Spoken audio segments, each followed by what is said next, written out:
The United States, despite leading the world in medical research, innovation, and healthcare spending, continues to lag behind other developed nations in life expectancy, a paradox that grows more striking with each passing year. While countries like Japan, Switzerland, and Australia steadily see improvements in longevity, the U.S. is witnessing a troubling reversal. Life expectancy in America has plateaued and, in some years, declined, a stark contrast to the trends seen in its global peers.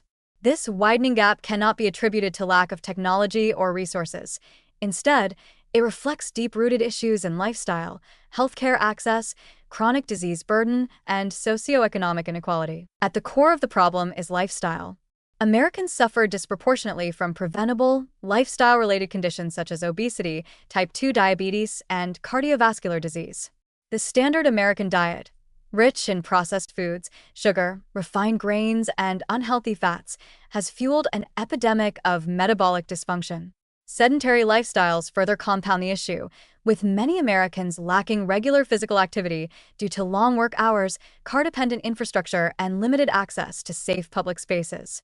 This combination of poor diet and low movement has created a population more vulnerable to illness even in early adulthood, accelerating the biological aging process. Tobacco and alcohol use, while declining in some sectors, continue to contribute significantly to premature mortality, particularly in lower-income communities. The opioid epidemic has added a devastating new dimension, slashing life expectancy across entire regions and demographics.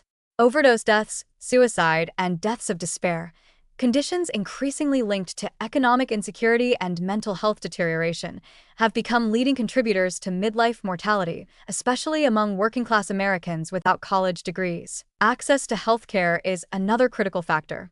Unlike many peer nations with universal healthcare systems, the U.S. relies on a fragmented, insurance-based model that leaves millions uninsured or underinsured.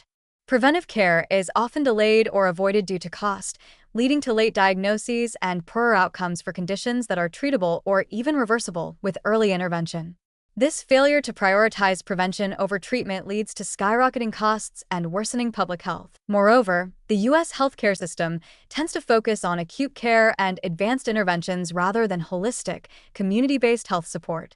While other countries invest heavily in public health infrastructure, wellness programs, and social support networks, the American system emphasizes high-tech solutions and pharmaceuticals, often at the expense of addressing the root causes of poor health. Socioeconomic inequality deepens these divides. Income, education, and neighborhood environments significantly influence health outcomes in the U.S. Wealthier individuals in urban or suburban areas often have access to healthier food, safer neighborhoods, better education, and more healthcare options. Meanwhile, those in poorer or rural areas face food deserts, limited health services, and chronic stress related to economic instability.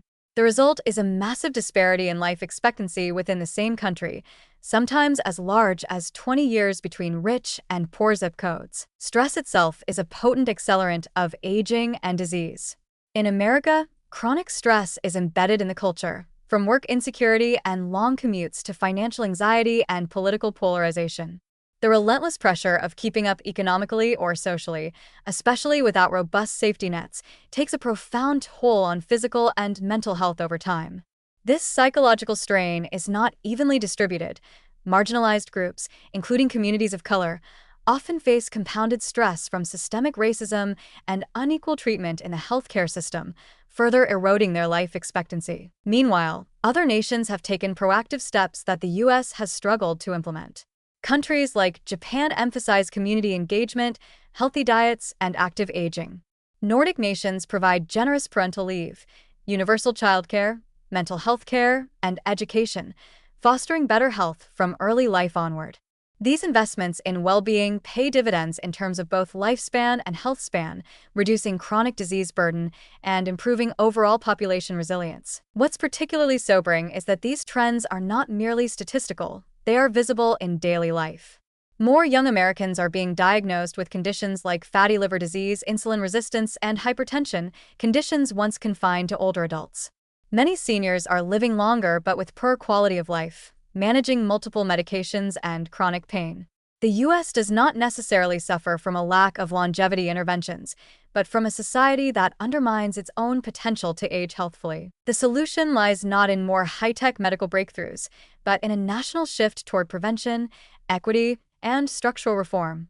This means investing in nutritious food access, public health infrastructure, mental health support, early life education, and community health programs.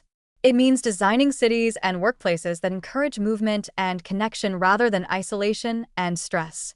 And it means ensuring that healthcare is a right, not a luxury for all Americans, regardless of income or background. Until these foundational issues are addressed, the U.S. will continue to fall behind, despite the brilliance of its doctors and the power of its medical technologies. True longevity requires more than extending life. It requires rethinking the systems and values that shape how people live, work, eat, age, and connect. Only then can the U.S. begin to close the life expectancy gap and offer its citizens not just more years, but better ones.